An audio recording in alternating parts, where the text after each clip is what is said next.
So, without further ado, roll the tape. X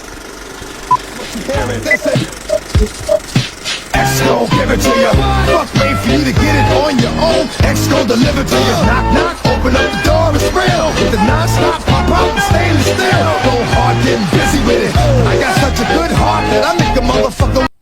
Did you know that the last time we were in Martinsville, Ross Chastain pulled a video game move to put himself through to the Championship 4? In Phoenix, take a look at what he did! I have never seen anything like that before in my life. Hey Elliot, thank you so much again for having me. Always a pleasure to be here on the show with you. So this weekend we found ourselves at Martinsville. This track got its start all the way back in 1947 when it was first built and made its way onto the NASCAR circuit all the way in 1948. It's been on the circuit ever since. This track has a lot of history, a lot of beautiful winners over the years. Some of my personal favorites include, obviously, your Dale Earnhardt's or Jeff Gordon's, Mark Martin. I'm always going to say it every time. But my two favorites are back-to-back. Ricky Rudd back in 1998. If you guys out there don't know the Ricky Rudd story in 1998, I cannot implore you enough to watch that race. The following year, John Andretti getting it done in the 43. This track has history to it. Even some more recent history now, because we have to always talk about it. Ross Chastain's Hail Melon riding the wall. NASCAR's not going to stop talking about it. The fans aren't, so that means one thing. We're not going to stop talking about it. In Phoenix, take a look at what he did! I have never seen anything like that before in my life. Yeah, this track has a lot of history, from the grandfather clock, which is a very, very unique trophy to give out, to the famous Martinsville hot dogs. Yeah, this weekend we saw Kyle Larson get it done in the number 5 car. Hendricks has been complaining a lot about the short track packages. They seem to have found something here. It started to work a little bit more. There were a lot of comers and goers. Feel bad for the 41 car, but that's a topic we're going to get into later on. So without any further ado, let's get into it. Not much happened in stage 1. Ryan Preece led every lap, won the pole, won the stage, and in the process put the defending champion and guy he's been racing with for 20 odd years a lap down. Stuart Haas actually had all 4 cars in the top 10 at that point. Given how we were talking about them having one good race in Richmond a few weeks ago, fair play. Mike Joy actually put out a nice little nugget that the last top 5 in this race was when Clint Boyer won in 2018. That's a long time. Kyle Busch and Chris Buescher at the end of that stage had equipment interference, so they were sent to the back. Stage 2 looked pretty similar, except Denny Hamlin was up front a bit more. Eric Almirola was in second. That almost looked in jeopardy because he reported what he thought was a loose wheel. We're ready for you. We're ready for you. You gotta come to us. We're trying to find out. We're unsure. Do you mean you're unsure? Didn't happen. He was fine. He managed to finish the stage well. Now, Mike Joy, who's fucking on it this race, brought up the question, what do we call this? Because we can't call it trading paint anymore. There isn't any paint to trade. It's all wrap. He brought up the idea of wrinkling wrap, but that doesn't sound right. So I don't know anymore. We don't have anything better. It's a good point to make. But why? Because now I've got to do some thinking during a race, and I have nothing. I filmed this 2 days after the race. I still have nothing. We also had a check-up on Chase Elliott's return, which, to be fair, was a lot less than I expected. So how was our golden boy doing? Like Chase Elliott, of course, making his return this weekend, but not going quite the way that he wants to right now. Not bad. Not awful. We had our first caution in stage 2 for cause, when Harrison Burton went around off the front bump of Eric Jones. We didn't find out why. I'm guessing it's because Eric Jones was pissed off that the Wood brothers were running better than he was. In pit road, Ryan Preece got caught speeding in which was his best race this season. Todd Gilliland played a big brain move and only took 2 tyres. Fair enough. On that restart, Ross Chastain, who, the last time we were in Martinsville, made a video game move to advance to the Championship 4. In Phoenix, take a look at what he did. I have never seen anything like that before in my life. Didn't actually take any ties, so he ran off with the lead for a second. Then Kevin Harvick took off after him, after getting past Daniel Suarez, Todd Gilliland and Aric Almirola. As the sun started to appear over Martinsville, Denny Hamlin put himself back in the top 5 after a slow pit stop and was on the move. Things that make me proud to be a fan include those few moments of bliss followed by that inevitable tragedy. Kevin Harvick won the stage and we were about to see the final dash to end the race. Another little stat that was thrown out there, well done stats people, was that Kevin Harvick hadn't won a stage since 2020. What? I was shocked by that stat. Personally, I thought he'd won one in the last 2 years. Clearly not. He won 2 races last year, back to back. The only guy to do that. How did he not win a stage? That's the closer. Mike Joy was on it with these little information snippets, whether it was the researchers or him. I mean, that man has a wealth of knowledge anyway. But fucking hell. Harvick led them on to pit road and Briscoe led them off. Stewart Haas Racing came to play. They brought all their cool toys and they just showed up. Wasn't even invited. There was a lot of talk about Hendrick being fast all the time over here. To be fair, it was the start of their first win. The first win was the 5 car, and little nugget of information I found out just after that race was the only time the 5 car had won at Martinsville was Jeff Bodine back in the day. Now, I say that because Kyle Larson at that point was the only driver in Hendrick's roster to not have won at Martinsville. Chase Elliott won there, went on to win a title. Alex Bowman won there, went on to piss off Denny Hamlin. William Byron went on there, didn't do much afterwards.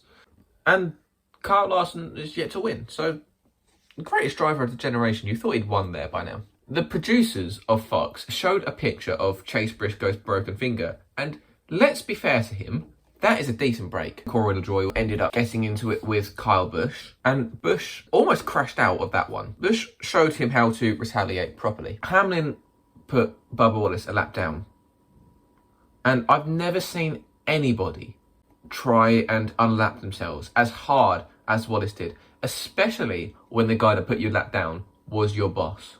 Unreal. He was moving Denny Hamlin, battering his rear end. Kevin Harvick managed to jump Denny Hamlin in the pits, so took the lead, and Anthony Alfredo lost a wheel. We are still waiting for NASCAR to put that caution out. NASCAR has a habit of not throwing cautions properly. Exhibit A. Started why this started, but look at the lack of grip. It's New Hampshire a few years ago. Exhibit B. He's got some help with him. Oh, into the wall they go. The 11 now also caught up in. And Exhibit C. On the 78. There you see him in trouble coming off the corner and the wheel and tire. Why did it take so long? They have spotters around the track. The leaders pitted, and Joey Logano, of all people, managed to get back on the lead lap, for one, and stayed out. So anyway, he actually restarted this sequence in 6th, and we were down to crunch time. No more waiting about. No one's playing any games. It is straight down to business. Chase Briscoe checked out 2 seconds ahead of Kyle Larson before Larson began to reel him in. And then the 2009 world champion for Formula 1, JJ Yaley, smacked the wall. Not a single eye. He just went straight. It looked like he just locked up and just went straight. That looked like a classic wheel hop, and just he couldn't get it slowed down. So big names stayed out for that restart. Joey Logano being one of them. This man is getting away with fraud. There are felonies for this level of thievery. Kevin Harvick, after such a strong day, had an issue during his pit stop, which meant he had to pit again. One of the more interesting moments that happened this race with Stewart Haas was with Kevin Harvick. At one point during the race, you saw the wheel bolt fly off after he came out of the pits. The wheel lodges sideways inside of the wheel well. Before I continue, just in case some of you out there don't know, At one point, I actually was a Toyota technician. So I have some hands-on with a lot of car parts and how they actually function. So just in case you don't all know how it goes, I'll break it down. So in this particular case, after the wheel was lodged sideways, what's pressing against that wheel now is the rotor, the brake disc. This thing is spinning and spinning and spinning. This large metal disc grinds a groove into this wheel and breaks it off. And that is, Jesus. For how short that track is, that sharp edge just cut right into that wheel and sawed that thing almost perfectly. I never seen anything like it. Crucial moment for the 4 car. That pretty much took him out of a whole shebang. You just don't see that. In what would be the final restart with less than 50 laps to go, Joey Logano led Aric Almirola, had a horrible restart. William Byron reported in that he had an engine issue, which would have been fine if I wasn't winning this week's picks. He was ahead of Brad Keselowski. I had this one in the bag. Kyle Larson and Joey Logano. Larson going for the lead. He managed to take it and just drive away. Logano got to his bumper, but just shot him down the straights. Horribly mistimed that bump, but Logano was going to move him. You know that was going to happen. Credit where credit is due. Chase Elliott jumped into that car, having 6 weeks off with a broken leg, and managed to break into the top 10. It wasn't over though, because last year we had an overtime finish. Will this be the final restart of the night? It is Credit One Bank overtime. I don't think he can get to him. He tried. And William Byron comes off turn 4 to win. This year was going to be a lot different because Kyle Larson came around the final 2 turns to take his first win at Martinsville, his second win of the season, his 21st of his career, and number 295 for Hendrick Motorsports. What a legend. Kyle Larson showed us what a burnout was. Took it around the entire track. And now we're on to my favorite bit, Dan's strong opinions. And as a lot of you know, I'm a very opinionated person. I always like shooting from the hip and telling you guys what I think straight. So what do I think after this Martinsville? I think the exact same thing I've thought for years. NASCAR needs to double down on short tracks. Short track racing is some of the most exciting racing we have out there. From how tight the battles are for position to the lapped cars just now adding a whole new jam car dynamic. The leaders trying to find a way around this whole pack of cars that's running like 27th, 28th, 29th, 30th, 31st. These guys are having their own personal battle. You have the leader trying his damnedest to make his way around these guys, all while second and third are like sharks smelling blood in the water. We need more short track racing. The racing has been spectacular at places like Martinsville and Bristol. Richmond, I think, has been subpar for a while, but the night race always tends to lend itself to a lot more action. You know, when the sun goes down, the stars come out. So I believe NASCAR needs to listen to the fans, and the fans want more short tracks. I think we need to maybe find another one that's within the United States, or let's start building one. I'm not saying build one in Northeast Ohio where I live or anything, but look, we need more short track racing. Short track racing is the most grassroots of NASCAR, short of dirt track racing, and I think that can only help to improve the quality of the sport overall. These are my opinions, and I'm sticking to them. Moving on to the picks, and it was close. It was very close. One spot in it, but I took a win for the second time this season. So I get to go first on this one, actually, and I'm going to pick Ryan Blaney because he's either going to be leading at Talladega, because that's where we're going for, and either that, or he's going to be pushing his teammates to the lead. So, bit of a fun pick. Bit of a very fun pick, actually. I'm looking forward to this one, because I've made a good pick. So yeah, Elliott got me this time around, and that stings a little bit. I had a very good feeling about Brad Keselowski, and if he didn't pit when he did, he would have still been up there because Brad K was looking good. God, it feels weird saying that. Okay, that's neither here nor there. So, we're at Talladega this weekend.